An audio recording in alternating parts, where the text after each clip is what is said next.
May the words of my mouth and the meditations of our hearts always be acceptable in thy sight, O Lord, our strength and our Redeemer. Amen.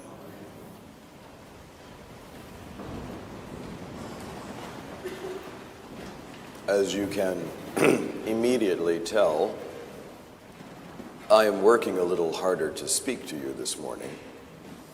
And all that means is that I invite you to work a little harder in listening to me this morning. I take as my text today the 13th verse of the 19th chapter of the first book of the Kings, read so well for us by Elizabeth.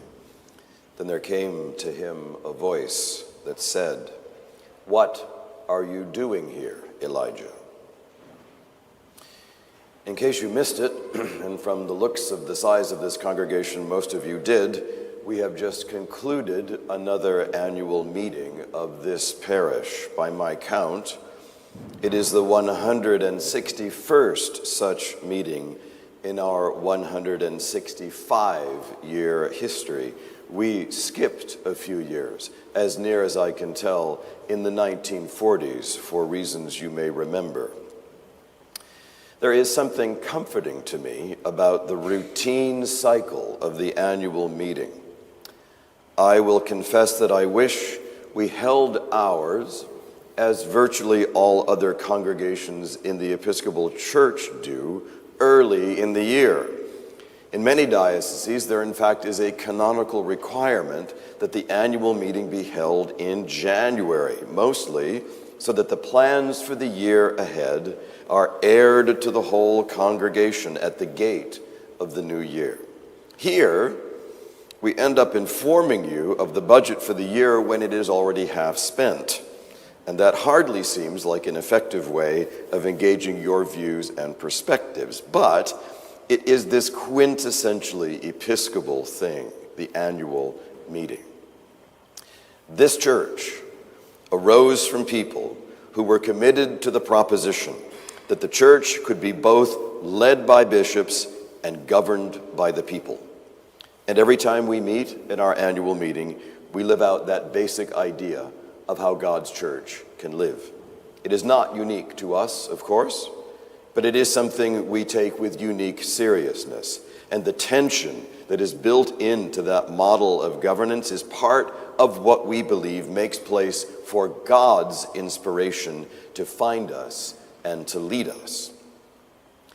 Here in the Cathedral Parish, we have, in no small way, reduced the annual meeting to its bare bones, at least so far as the laws of France are concerned. We do what we must.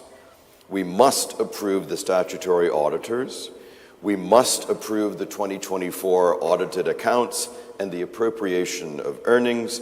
We must elect a new vestry, and we must discharge the officers who have labored mightily over the last year from their responsibilities. That's it, and that's what we did. But you know, there is precious little in there about the purpose of the place.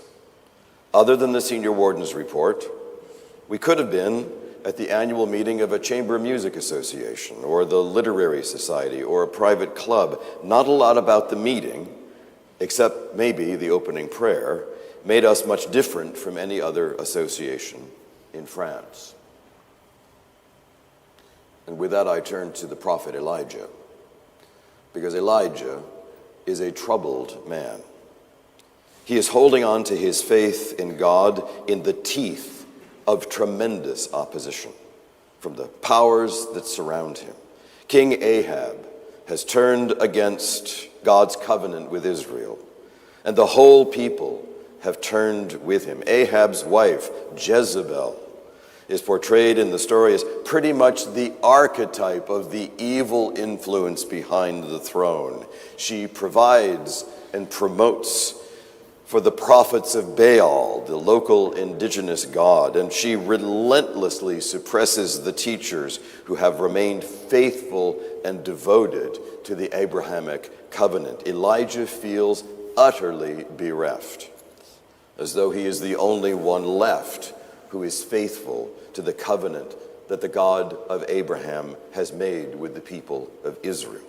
The laws, the Torah, everything. Everyone thinks he's a fool, that he's behind the times, that he's preaching old and dead ideas, and what is worse, he is out there telling anyone who will listen that Ahab is leading the whole nation in the wrong direction. Elijah is not just unpopular, there is a price on his head. Now, if you want to know why there's a price on his head, go home and over lunch read the 18th chapter of the first book of the Kings, and there you will find one of the most dramatic stories in the entire Bible that ends with Elijah wiping out a whole retinue of prophets of the other God. But you don't need to know that to grasp this story. I'll just stop right here and say you might reasonably question Elijah's tactics. This is not a story of the meek inheriting the earth. Elijah is a pretty determined prophet, and he is also a ruthless one. But now he is scared half out of his mind. They are coming after him, and he runs away to try to find safety in the wilderness, in a place nearer to God. And that is where we picked up the story this morning. And not just once, but twice, a voice speaks to Elijah and asks him the same question. What are you doing here, Elijah? Why have you come here? What is your purpose? Elijah answers honestly, I have been pleading with the people to return to the faith of the covenant they are turning away. The leaders of the people are suppressing and killing those who call the people back to faith in the covenant. I am the last one left, and now they are looking for me. And what happens next is one of the most familiar stories in all the Bible. Elijah is told to go stand out on the mountain because God is about to pass by him. There is a terrible, destructive wind and a mighty earthquake and a rain of fire. And after all of that, what the text we heard this morning calls a sound of sheer silence. Those of you who grew up with a Revised Standard Version as I did might remember that slightly differently. A still small voice. And then the question comes a second time.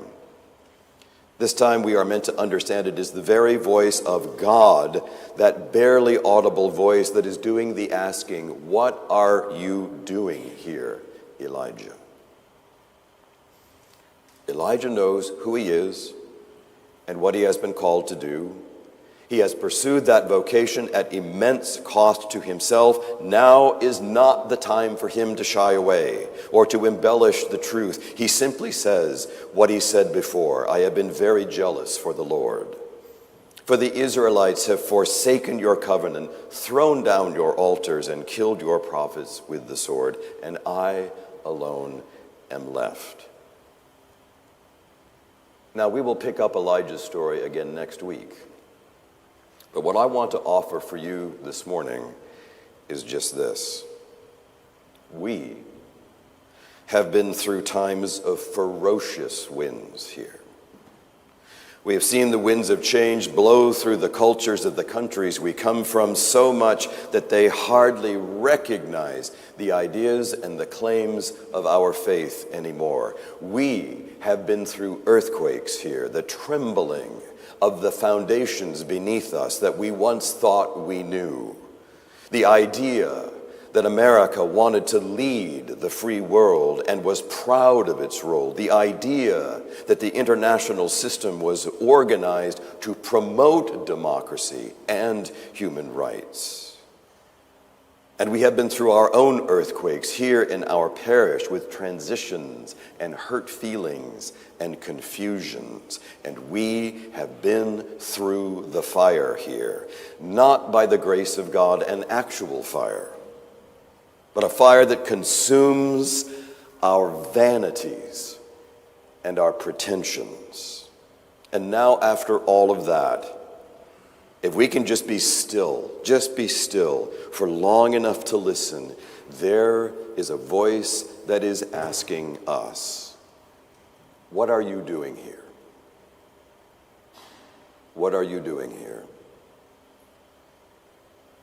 The time has long since passed that it was sufficient for us to answer that our mission is to be a gathering of Americans far from home who gather for worship. There are not exactly as many Americans here now as there were 40 or 50 years ago, and besides, God does not have much interest in churches that are organized around passports rather than principles. And the time has long since passed when it was enough for us to hang our Episcopal flag out on the flagpole and expect that was a sufficient answer to the question why we are here. For one thing, it is not as though there are hundreds of loose, unaffiliated Episcopalians wandering around Paris just looking for their church. And for another, we have well and truly arrived at the moment when no one around us knows and no one around us cares that George Washington once sat in the pews of an Episcopal church. So what are we doing here? What are you doing here? If the answer that comes first to your mind does not have something to do with the gospel of Jesus Christ, if it does not start from the possibility of reconciliation with God we are offered through the life, death, and resurrection of Christ, if it does not first address the call of Christ to love all of our neighbors as we do ourselves without exception, and to put that into practice by what we do, not just by what we say, then more likely when we come out to the gates of this cathedral, God will pass us by and keep on searching for those who will.